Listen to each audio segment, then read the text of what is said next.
Salut et bienvenue dans cette nouvelle vidéo. Aujourd'hui, nous allons voir les condensateurs à céramique. En définition, un condensateur est un composant électronique qui a la propriété de stocker de l'énergie. Vous pouvez comprendre par énergie une charge électrique. L'unité de mesure du condensateur est le farad et l'appareil utilisé pour la mesurer est le capacimètre. Le condensateur céramique n'est pas polarisé, ils sont de petite taille, très précis et très fiables et peuvent fonctionner à des hautes températures. Contrairement aux condensateurs électrolytiques, ils n'ont pas de liquide qui peuvent se détériorer ou fuiter avec le temps. Les condensateurs que vous voyez seront utilisés pour mettre en évidence leur relation s'ils sont branchés en série ou en parallèle grâce à un testeur de composants universel qu'on a réalisé dans les vidéos précédentes. Avec ce testeur, nous allons pouvoir tester des résistances et des transistors, bien d'autres composants. Voici ici quelques condensateurs à céramique. Je ne les ai pas tous, mais j'en ai quelques-uns. Et vous pouvez voir en haut de l'écran les différents condensateurs comme en troisième position les condensateurs à céramique montés en surface utilisés aussi pour le découplage et le filtrage. Là, vous pouvez le voir même au niveau de mon testeur de composants. Voici la structure interne des différents composants. Ici, on a notre condensateur à céramique en forme de disque et notre condensateur céramique CMS, c'est-à-dire composants montés en surface. Là, on voit les différents éléments.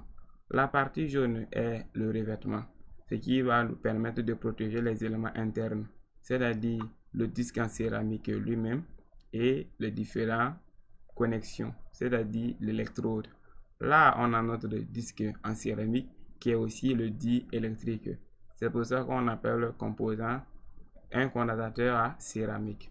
Là, on a l'électrode qui est directement relié au céramique, au disque de céramique, c'est-à-dire le diélectrique. Et on a les pins qui sont pour nous permettre de les relier électriquement aux autres composants. Ici, c'est pour que le composant ne rentre pas complètement sur le PCB. Donc, ces encoches vont nous permettre de limiter la profondeur du piste, ce qui va permettre d'avoir un classement très bien, donc un classement propre. Là, ici, on a notre condensateur céramique CMS. On voit ici, ce sont les terminaux de connexion. Donc, c'est cette partie qu'on va mettre l'étain. On va souder cette partie aux autres éléments, c'est-à-dire les autres composants ainsi que celui-là. Si on zoome plus, on voit que ceux-là sont en céramique. Ce sont les diélectriques qui sont séparés les unes des autres contre ce électrode. Celui-là, ce sont des électrodes, les plaques. Et ces plaques sont reliées de cette façon. C'est-à-dire que cette plaque est reliée avec ce terminal et celui-là, ce qui suit est relié à l'autre terminal. Donc, ce qui fait des empilements de couches. Donc, avec la capacité, si on veut des capacités élevées, on n'a qu'à empiler plusieurs couches, ce qui va nous donner la capacité désirée. Là, on va voir les relations série et parallèle des condensateurs. Voici le symbole des condensateurs non polarisés. Donc, on n'a pas de plus ni de moins. Donc, il n'y a pas de problème lors du branchement. Là, on a la formule. On dit que si les condensateurs sont branchés en série, leur résistance équivalente est égale à C1. Ici, il s'agit de ce condensateur et C2, il s'agit de ce condensateur. Donc, c'est égal à C1 multiplié par C2 divisé par la somme des condensateurs. Et ici, on a C équivalent est égal à C1 plus C2. C'est comme l'inverse du niveau des résistances. C'est l'inverse au niveau des résistances. Ici, si les résistances sont en série, leur résistance s'additionne. Et s'ils sont en parallèle, leur résistance, c'est-à-dire que la résistance équivalente est inférieure à la plus petite valeur de résistance. Donc, on va faire une petite calcul. Ici, on va prendre que C est égal à 5 picofarads. Tous les deux C sont la même chose pour faciliter. Donc, je fais CX est égal à 5 fois 5 divisé par 5 plus 5. Donc, ce qui serait égal à 25 sur 10. Ce qui sera égal à 2,5 picofarads. PF. Donc 2,5 picofarads. C'est très simple.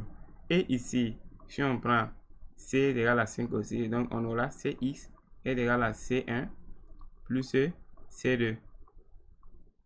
Donc on aura 5 plus 5. Ce qui va nous donner 10 picofarads. 10 PF. Donc, c'est ce que je voulais dire au niveau de la partie théorique. Merci. Nous allons tester quelques condensateurs à céramique. Le petit condensateur que je tiens dans les doigts est un condensateur de 20 nanofarads. Je vais le mettre au niveau de mon testeur universel et j'appuie sur le bouton test. Patientons un peu. On voit qu'on a une valeur de 19,77 nanofarads, ce qui est proche des 20 nanofarads. Là, on a un condensateur électrolytique de 10 microfarads. Là, ils sont montés en série et l'autre est monté en parallèle. Nous allons faire la lecture. On va tester d'abord le condensateur de 10 microfarads unique. J'appuie sur le bouton test et j'attends.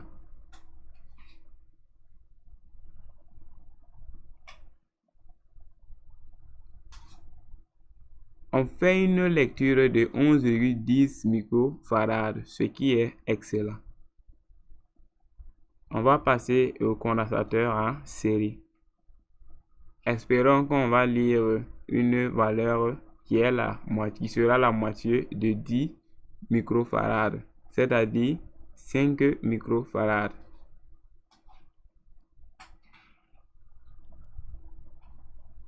Là, on a 5334 nanofarads, ce qui est bien 5 et quelques microfarads.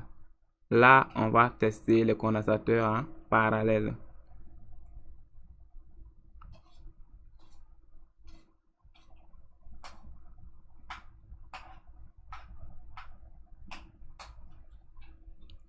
On voit que je vais faire une lecture de...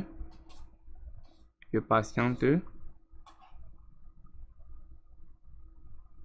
De 21,26 microfarads. Pour faire des bonnes mesures, la capacité seule ne suffit pas.